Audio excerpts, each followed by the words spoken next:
Hey everyone, Gabe here from drumbeatsonline.com, a website that helps you become a better drummer. Today we are going to talk about two of the many factors that go into turning a beat into something that grooves a little bit more. So what I wanted to do was start us off with a very plain and simple beat, and then we can build it up from there and try to turn it into a groove. So first, let's start off just playing this really simple beat like this.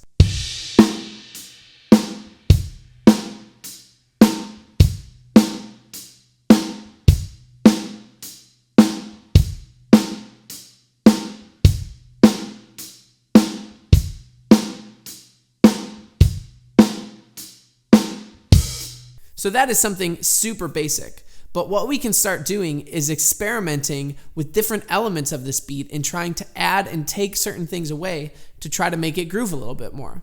Now let's watch how we can turn this average simple beat into something that grooves a little bit more in real time. Check it out.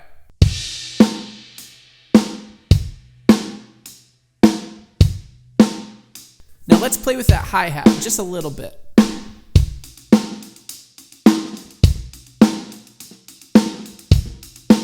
Now we can start adding different accents on the hi-hat.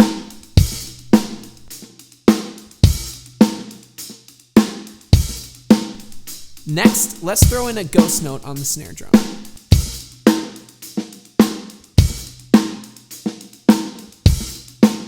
And then finally, we can add a few extra kicks to really change it up.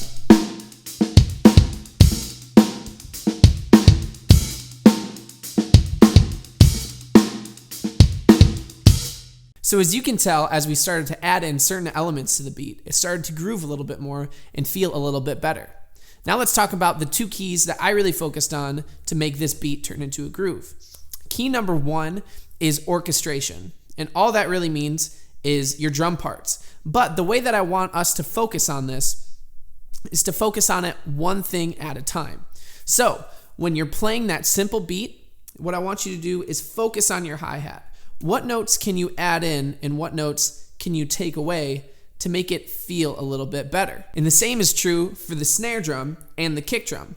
I want you to focus on each one individually. Just loop that beat over and over and then just focus in on the hi-hat. Once you get that to where you want it to be, then focus in on the snare drum, then focus in on the kick drum, and really be intentional with the notes that you're playing. Each note is going to serve a purpose in this beat now turned into a groove.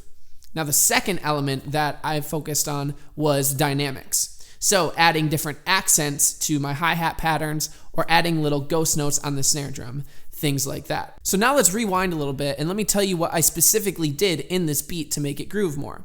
So on the hi-hat, we started off with just a quarter note pulse, nice and simple. And what I did was I filled it in with groups of 3. So we're gonna think of it in 16th notes now. So we hit it on the first quarter note, and then we hit it on the and then we move into the second quarter note, and then we repeat that pattern.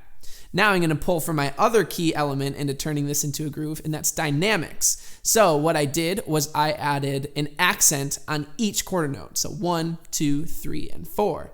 And then I took it one step further by adding in an open hi-hat on beat 1. Now let's play this hi-hat pattern at a couple different tempos so you can get a better feel for it.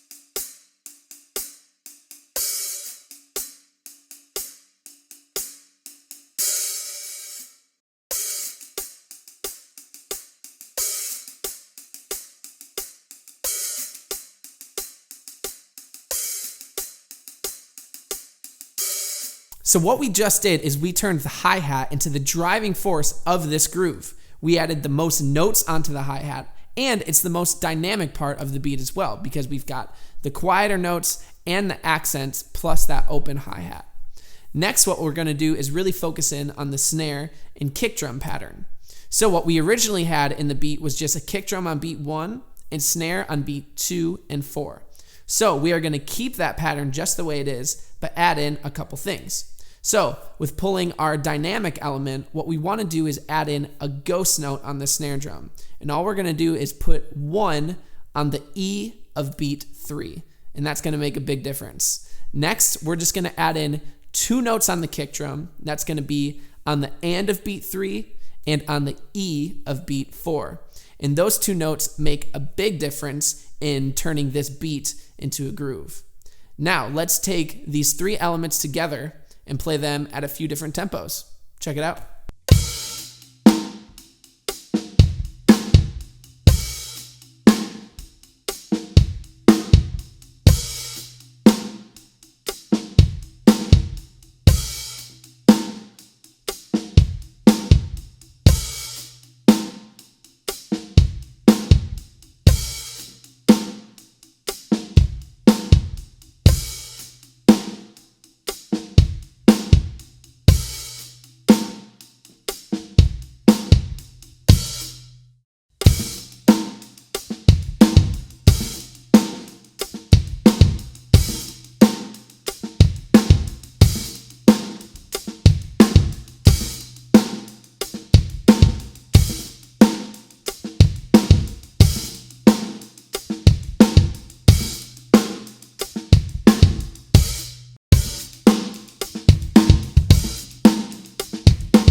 So the purpose of this exercise is to get you to be more intentional when you're thinking about your drum parts. So when you're just playing a beat, to be able to really zero in on each drum and think about what part you're playing, what notes you can add in, what notes you can take away, what different dynamic flares you can add in to make the beat feel a little bit better.